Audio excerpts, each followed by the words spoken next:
বিমানবন্দরে মাহিকে ১.৫ ঘণ্টা জিজ্ঞাসাবাদ, যা বললেন অভিনেত্রী। বৈষম্যবিরোধী ছাত্র আন্দোলনে সাধারণ শিক্ষার্থী ও মানুষের তোপের মুখে গত ৫ আগস্ট দেশ ছেড়ে পালিয়ে যান শেখ হাসিনা। তার দেশত্যাগের খবর ছড়িয়ে পড়তেই আওয়ামী লীগ এবং দলটির সহযোগী অঙ্গসংগঠনের বিভিন্ন স্তরের নেতাকর্মীরাও দেশ ছাড়ার চেষ্টা করেন।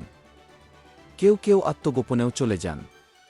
যদিও ইতোমধ্যে কয়েকজন নেতাকর্মীকে গ্রেফতার করেছে আইনশৃঙ্খলা বাহিনী, সেজন্য বিমানবন্দর থেকে শুরু করে বিভিন্ন স্থানে কড়া নজরদারির ব্যবস্থা করা হয়েছে।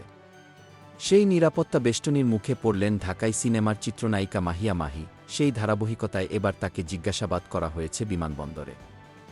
জানা যায়, সম্প্রতি শাহজালাল আন্তর্জাতিক বিমানবন্দরে গিয়েছিলেন এই অভিনেত্রী। সেখানে প্রায় ১.৫ ঘণ্টা অপেক্ষায় রেখে জিজ্ঞাসাবাদ করা হয় তাকে। এ সময় খোঁজ করা হয় নথিপত্রে। সম্প্রতি ফেসবুকে এক ভিডিও বার্তায় বিষয়টি জানিয়েছেন মাহি নিজেই, যেখানে অভিনেত্রী জানান, বিমানবন্দরে বিভিন্ন গোয়েন্দা সংস্থার রিপোর্টে তার নাম আছে কিনা তা খতিয়ে দেখা হয়েছে। মাহি বলেন, ১ থেকে ১.৫ ঘণ্টা হবে, আমি জাস্ট বসেছিলাম। কারণ কর্তৃপক্ষ নিশ্চিত হতে চাইছিল আমার বিরুদ্ধে কোনো অভিযোগ আছে কিনা।